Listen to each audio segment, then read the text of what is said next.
So, speaking about this chart specifically, these magic frequencies. Now, I've talked before about capturing the tonal essence and emphasizing that in your mix and how that's so important for instruments. And this chart is fantastic. If you want to pause this and check out this chart, please do. Essentially, what it is it's just these are some ranges and some specific frequencies where you can get specific effects. So, for example, bass guitar, you can get some attack at 700 hertz. The snap of the bass guitars, that's at 2.5 kilohertz. The bottom of the bass guitars at 50 to 80 hertz. That just is telling you these are frequencies that in this individual instrument where you might find some great things and where you may want to focus your emphasis.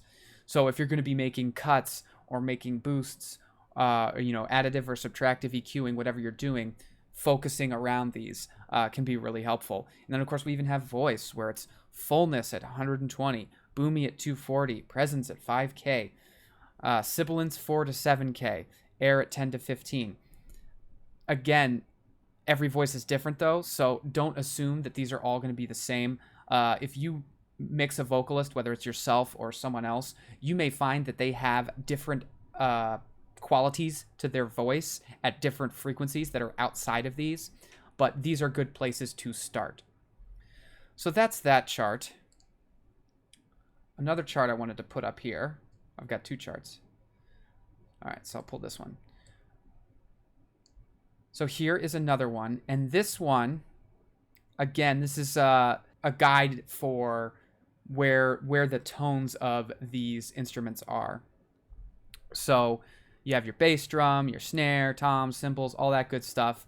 And that shows you where the fundamental range of the frequency is. That's like that frequency chart I've talked about. But then you have your overtones.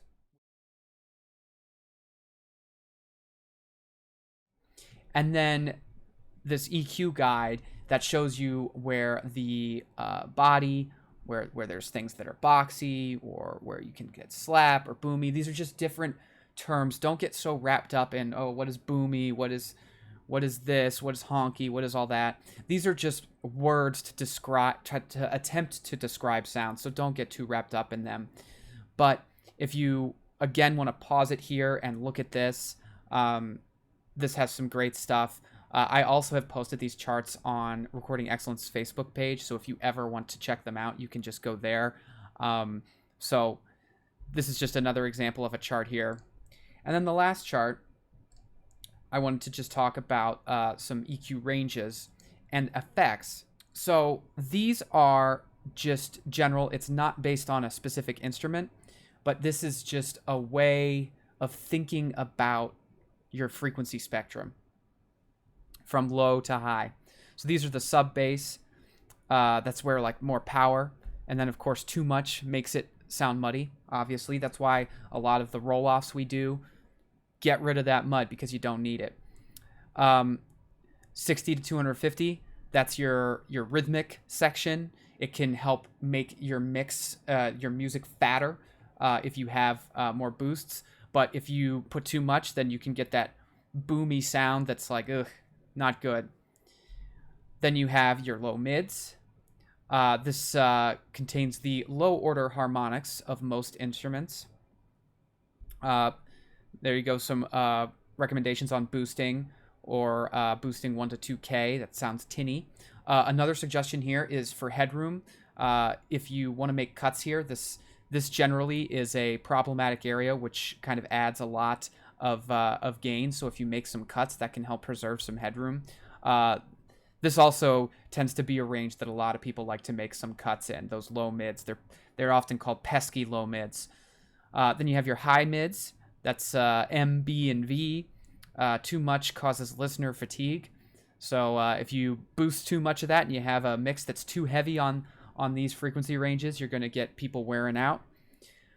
Then you have presence of, and that's really key for vocals. Is you want vocal presence.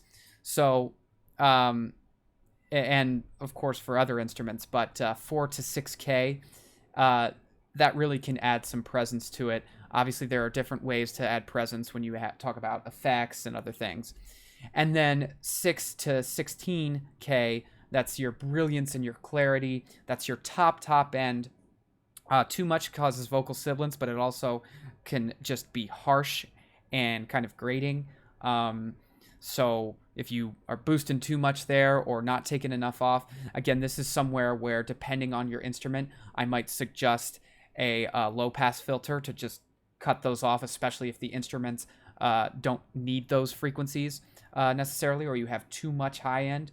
This is just a chart to give you an idea of EQing and really think about it in a different way. Think about your entire frequency range and how you can use your tools to be a more effective mixer and use this powerful, powerful thing of EQ to accomplish what you want to accomplish in your mix.